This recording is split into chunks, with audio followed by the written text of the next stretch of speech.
Hello, everybody. This is Hondo Carpenter, your Las Vegas Raiders beat writer on SI and the host of the Las Vegas Raiders Insider Podcast. It's great to be with you today. Had a chance to talk to Pete Carroll, watch the film myself of the game against the 49ers. I do have uh, uh, some different takes, some stronger takes, and a lot more. So let's dig in right to it. First of all, Um, clear drop off between the first offensive line and second and third string. I don't need to tell you that. But I asked Pete about it today, and Pete, um, uh, by the way, I'm your Las Vegas Raiders beat writer on SI. I don't remember if I said that or not, but I asked Pete about the second offensive line, and he made a really good point.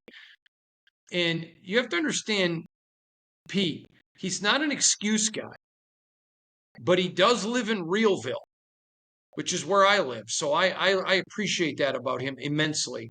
He talked about, and I'm paraphrasing here, but it's not hockey. You're not going to be subbing one line in for another. So yes, as a unit, they're not playing great, but they're also extremely young. And you hope to bring them in maybe one at a time if somebody were to be injured or just for development's sake, where they're next to experienced guys. I thought that was a great take. I know some people think Pete is rah-rah. I don't. And if you spent time with him, I don't think you would either. I would certainly say, like me, he looks at things as a glass half full, but he's firmly rooted in reality. So should you be concerned at the drop-off? Well, with the salary cap the way it is, it's almost impossible to have two quality lines. You got to always be developing young guys. And because you're not going to, I mean, it isn't like the COVID year where the entire offensive line is out. You're going to have, to bring those guys intermittingly in. So he doesn't think it's that big of a reason to be panicked. He's actually pretty happy the way those guys are playing when they get a chance to come in and play with the ones.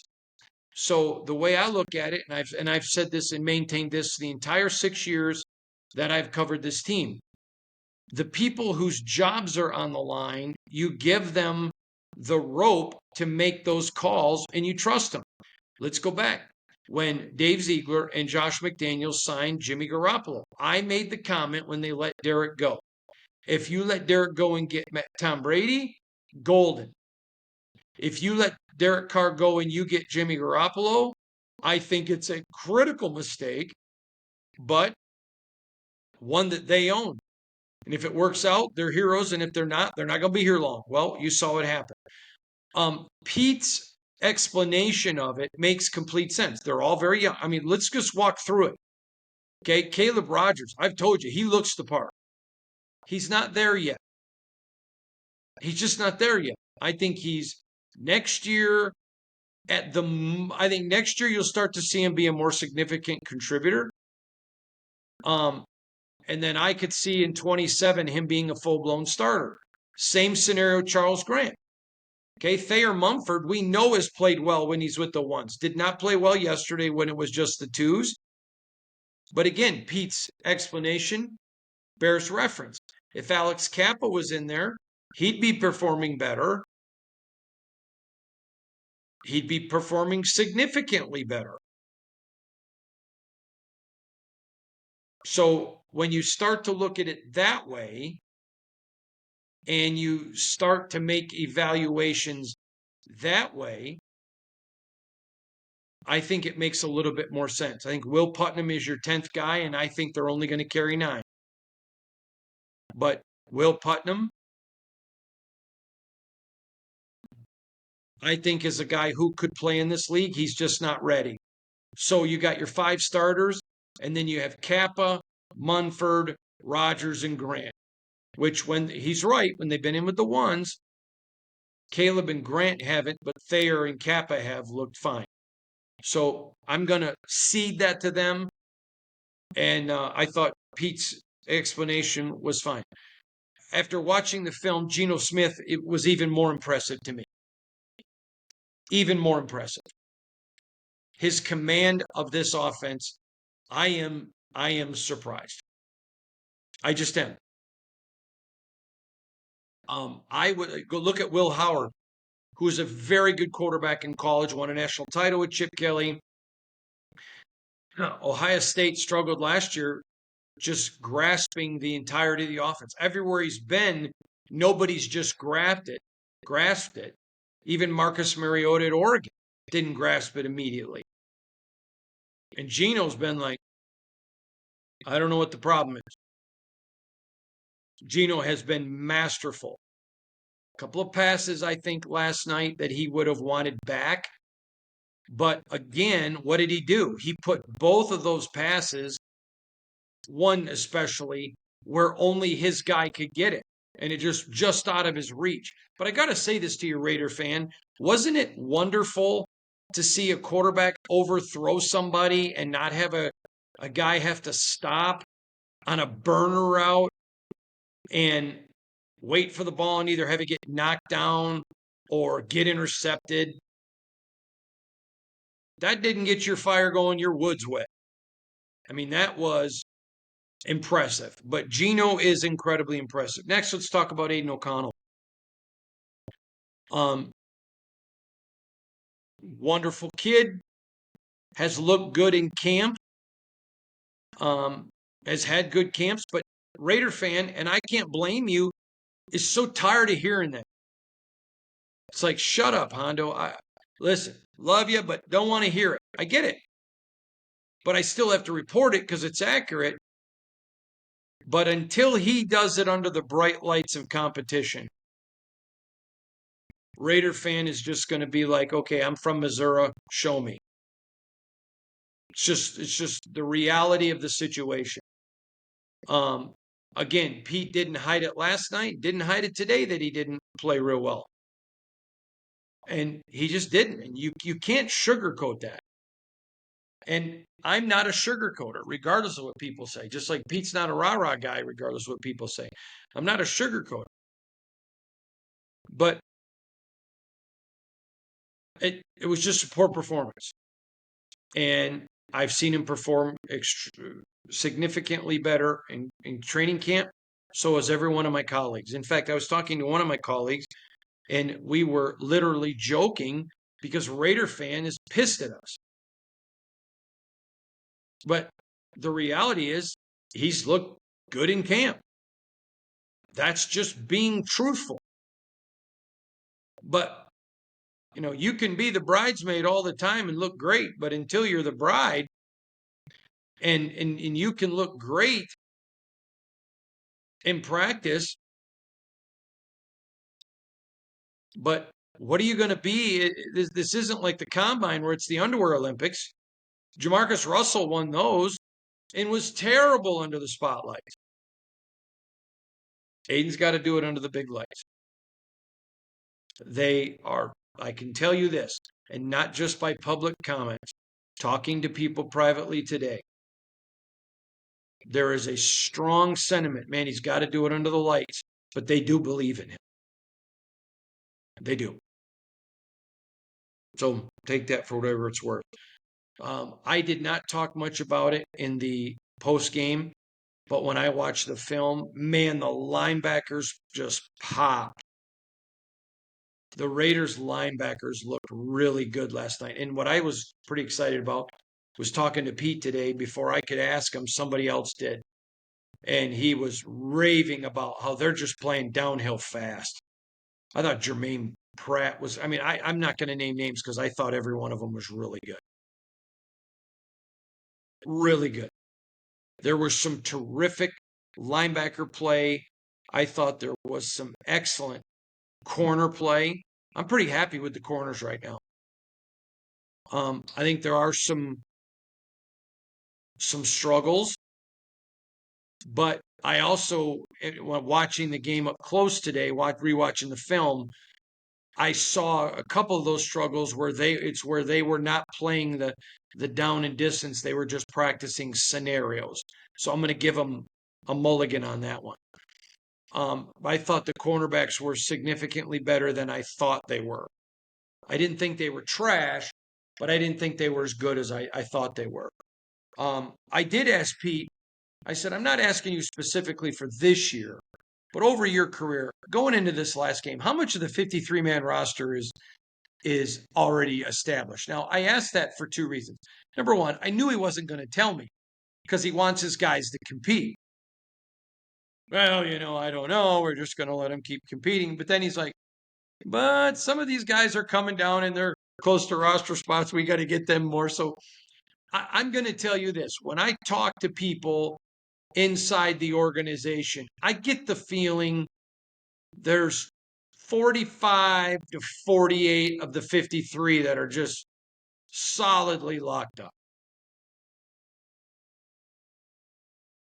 I can tell you, I in no way expect that we're going to see Max or Adam Butler or Malcolm Coons, Elandon Roberts, Devin White, maybe Jermaine Pratt, but I don't think so. Eric Stokes, I don't think you'll see Eric. Could you see Caillou? Just because of his youth, maybe? Maybe. Maybe. And then I don't expect to see IPM at all. Please, no IPM. I don't expect to see Chin. Flipping it over, I don't expect to see Colton. I don't expect to see Delmar DJ Glaze, the Mule. I don't expect to see Dylan. I could see JPJ, but with Kappa, yeah, they may have to play JPJ with Kappa out, but I don't think they want to with Kappa out. Well, you can't risk that without Kappa to back them up. And I don't think they want Jordan Meredith. So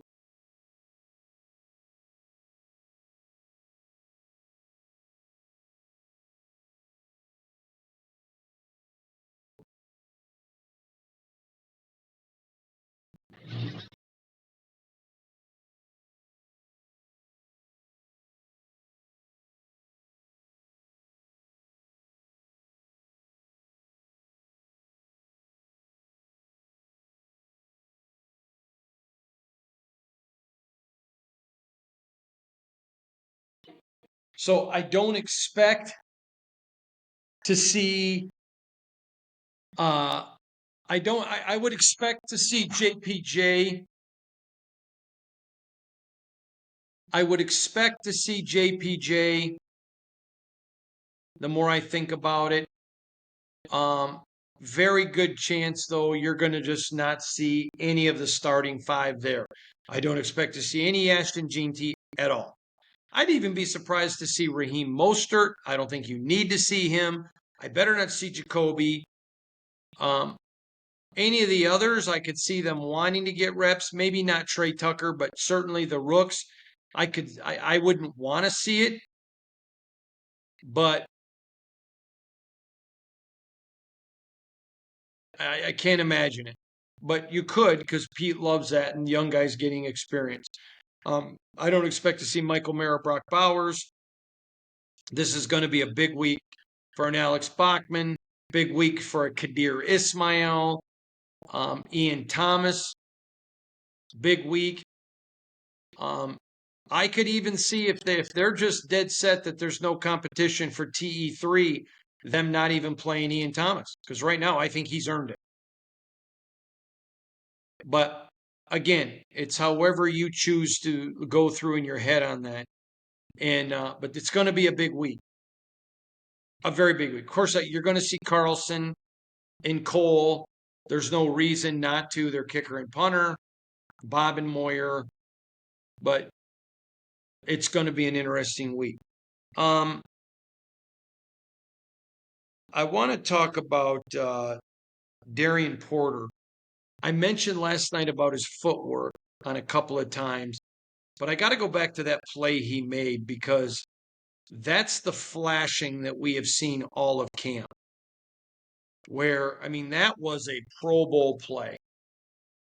And so, again, I had a couple of people ask me, are you down on Porter? Not at all. I am not lost any faith in Porter at all. Nada. None. Niet. But he's got to, those are rookie things he's got to work on. But I've not lost any faith in him. If you may remember last week, I did a 53-man roster projection.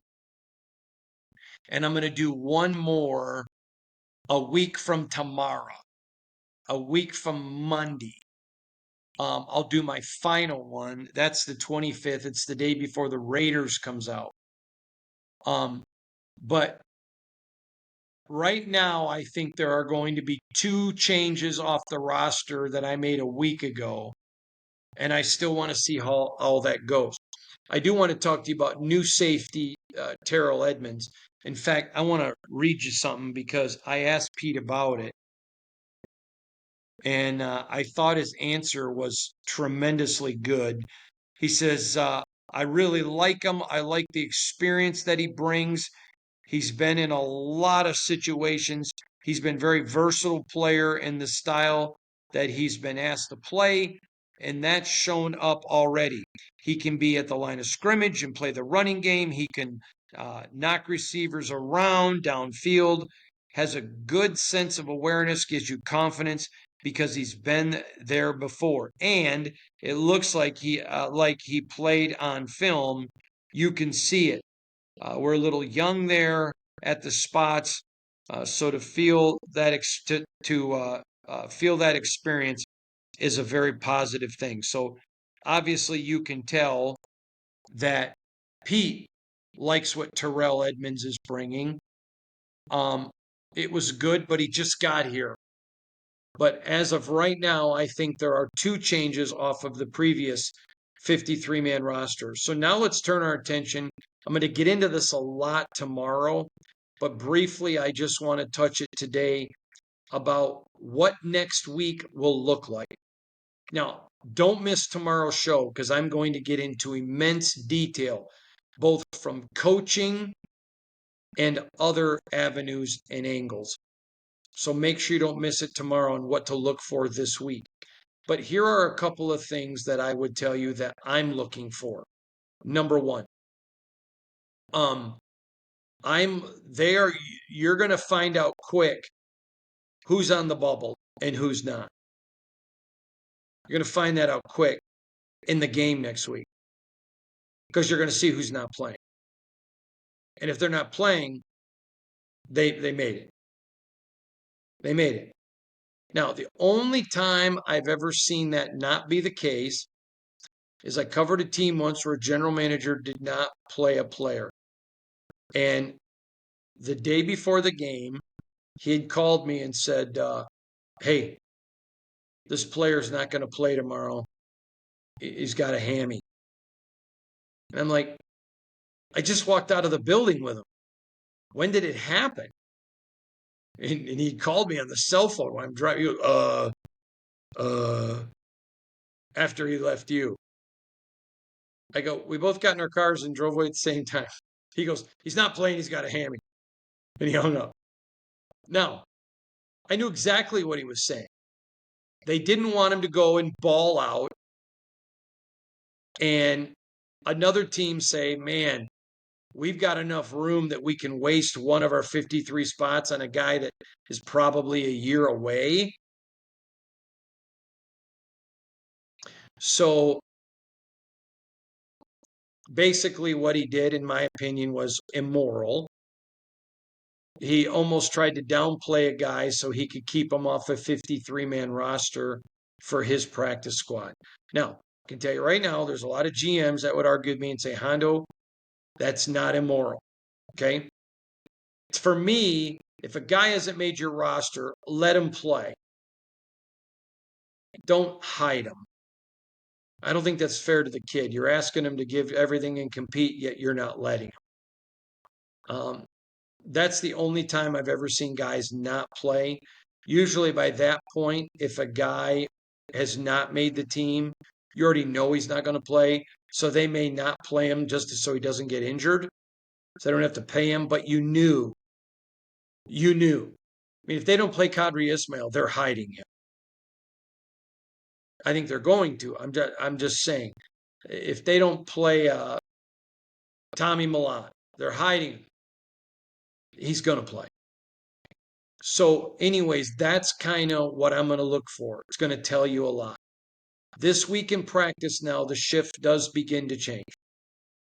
It does begin to change. Practice goes from, it's more of a free-for-all till right now, today, this is going to be a big review week. Reviewing the basics of the offense. Next week is when they'll really start digging in with game planning, even putting new parts of the offense in. You may ask me, why would they wait till next week? Because some things they don't want to add until they cut their roster.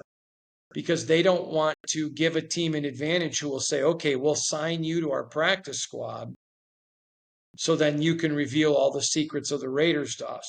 I've seen teams, and I'm only going to use the Patriots as an example. I'm not saying it's them, where they take somebody off the Raiders roster and say, okay, your job this week, you're going to get paid, but your job is to tell us everything you know about the Raiders.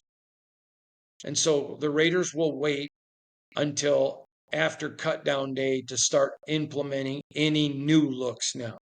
There'll be no more new looks installed this week. This is going to be maintaining. And right now, they don't have a real big problem with these players kind of knowing the base of who they are, because that's already out there. But come next week, come next Tuesday, then practice takes a whole nother angle. And then it's implementing new plays for New England. It's implementing any new looks. I'm going to ask, hopefully I'm going to get a chance to talk to Chip this week, but I'm going to ask him on average, how many new plays does he expect a week to add? Again, I told you people at Ohio State told me he would start the season with 150 plays, but each of them had almost 5 different things you could run off of it. So they were about, 750 plays. But by the time the season was over, they were at 2,000. So they were adding multiple plays every week. So after this week, they're going to go they already have all their analysis. They've already looked at everybody, all the coordinators. They've looked at Vrabel's history. They've looked at Drake May's history. They've looked at the preseason games, of which no team shows anything. So they've got to guess into what kind of offense they're going to run and defense. So they're already planning for that. And that's already been going on. Now they're going to dig even deeper. So the coaches in meetings will start addressing that stuff this week too, because the schedule's a little different for them. So that's kind of where we are right now. That's all that's going on with the Raiders. Tomorrow, going to have a very insightful podcast. I have been talking to some NFL people about what they're hearing about the Raiders. And I've got some very interesting news. John Spytek has been very busy. I'll explain all that he's been up to and what I'm hearing from people around the NFL. There may still be some surprises coming for the Raiders. We'll get into that, discuss all of that. Thank you for listening tonight. Remember, go to si.com/Raiders. si.com/Raiders. Wait. Hang on, let me pull it up. I say it every day to you. How do I forget this? si.com/NFL/Raiders. What in the world is wrong with me? Make sure you go check all that out. And I appreciate all of you so much. And again, just more analysis coming at you. And tomorrow, you're going to learn from NFL people what John Spytek's been up to. Thanks, everybody.